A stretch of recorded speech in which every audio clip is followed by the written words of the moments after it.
Eritrea, a nation in the Horn of Africa, bordered by Sudan, Ethiopia, and Djibouti, anchored by an extensive and strategic coastline along the Red Sea.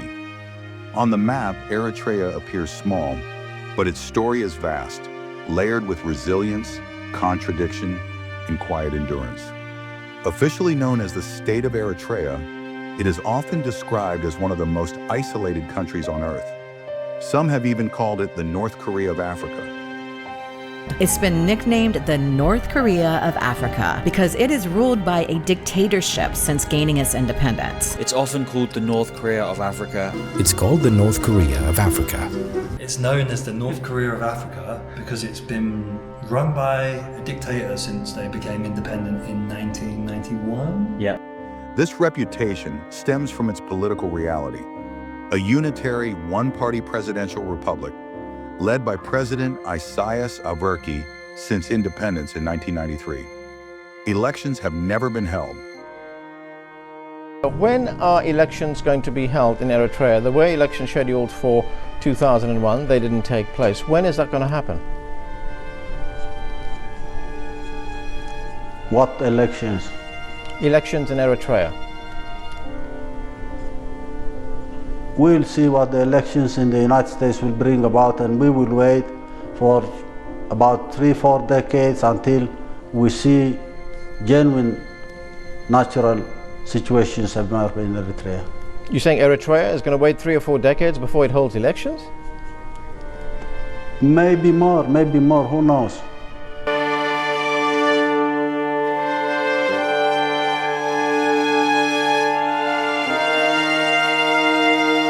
Power is centralized, and the country remains largely closed to the outside world. Yet step into its capital, Asmara, and the narrative shifts. Asmara feels less like a secretive state and more like a preserved European city, a place untouched by time, a city where globalization seems to have paused. The name Eritrea itself comes from antiquity, derived from the ancient Greek name for the Red Sea, Erythraean Sea. But modern Eritrea took shape in 1890 with the establishment of Italian Eritrea. Under Italian rule, especially during the fascist period after 1922, Asmara was designated the industrial heart of Italian East Africa.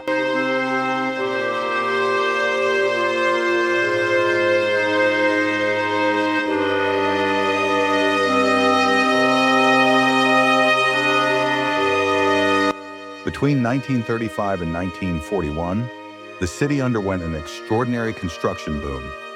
Architects were encouraged to experiment. Asmara became a laboratory for radical designs. Ideas too bold, too futuristic to be built in Europe. The result was remarkable. Art Deco, modernism, futurism, rationalism. Thousands of buildings rose from the highlands, earning Asmara the nickname Little Rome. The most iconic of them all is the Fiat Tagliero building, built in 1938 by architect Giuseppe Patazzi, a petrol station designed like an airplane, a central control tower, and 2 dramatic concrete wings, each stretching 15 meters, unsupported. Legend says authorities demanded columns. Patazzi refused. He climbed onto the roof and threatened to end his life if the wings were altered. They were never touched, and more than 70 years later, they still stand. In 2017, this extraordinary preservation earned Asmara UNESCO World Heritage status. But beneath the beauty lies a harder truth. Colonial Asmara was segregated. Eritreans were forbidden from walking central streets. They were barred from cafes, cinemas, and shops reserved for Italians. The city was admired, but it was never shared. Italian rule collapsed during World War II. It was followed by British military administration. In 1952, the United Nations federated Eritrea with Ethiopia. But a decade later, Emperor Haile Selassie dissolved Eritrea's parliament and formally annexed the territory. In 1961, Eritrea rose in resistance. The Eritrean War of Independence lasted 30 years, one of Africa's longest and bloodiest liberation struggles. An estimated 65,000 Eritreans were killed. Another 10,000 were left disabled. Women were not on the sidelines. They made up nearly 30% of the liberation forces. fighting, healing, and sustaining the revolution.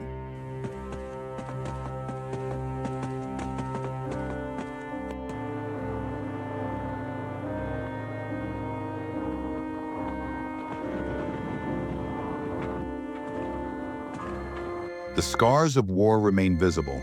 Just outside Asmara lies a vast graveyard of military hardware, rusting tanks, armored vehicles, aircraft engines, buses and artillery, scattered as far as the eye can see.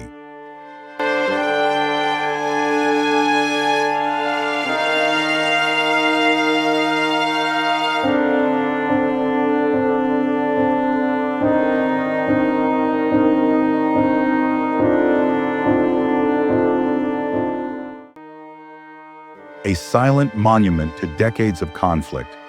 Independence finally came in 1993, but peace did not bring openness. Eritrea quickly became a single-party state. President Isaias Afwerki has ruled continuously ever since. National elections have never taken place.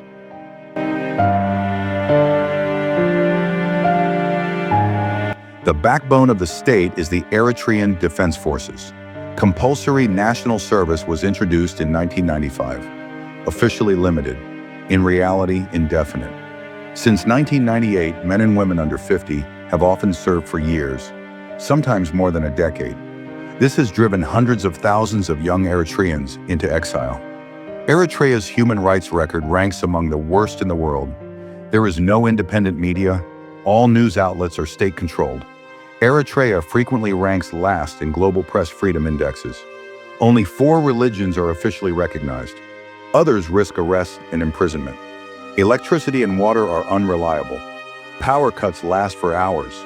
There's no internet, right? So there's no internet, there's no phone card, there's no ATM. Internet access is slow, restricted, and often only available in supervised cyber cafes, where visitors must register with a passport. Is it fast? Guys, I give up. I don't know what it was. Maybe you need a VPN, but I'm telling you now, it was not. It takes about 5 minutes to load a Google page.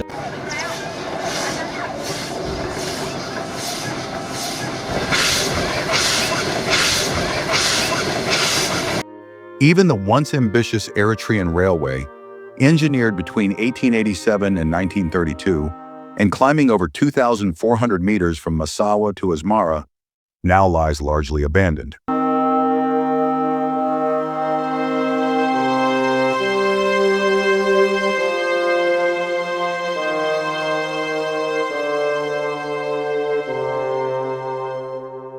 And yet, Eritrea endures. Culture thrives quietly. Traditional injera and spicy stews share the table with pizza, pasta, and gelato. The coffee ceremony, bun, is sacred.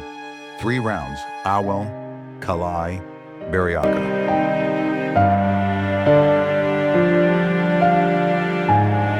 At Medaber Market, resourcefulness becomes survival. Artisans recycle scrap metal, pipes and rubber into tools, cookware, and everyday necessities. Nothing is wasted. Everything has a second life.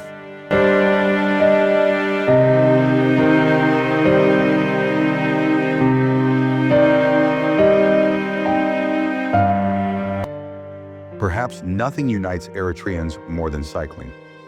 Introduced during colonial rule, cycling became a symbol of pride in 1939, when Eritrean rider Gebru Mariam Gebru defeated Italian competitors.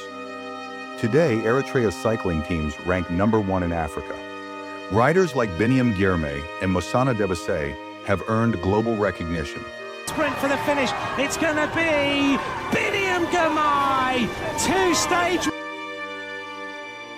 In Asmara, bicycles are not just sport, they are freedom, transportation, identity.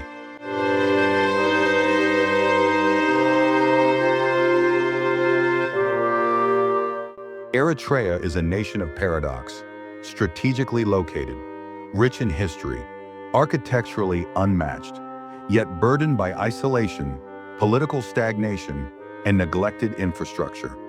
It is a country of remarkable people, living in a beautiful time capsule, still waiting, still believing.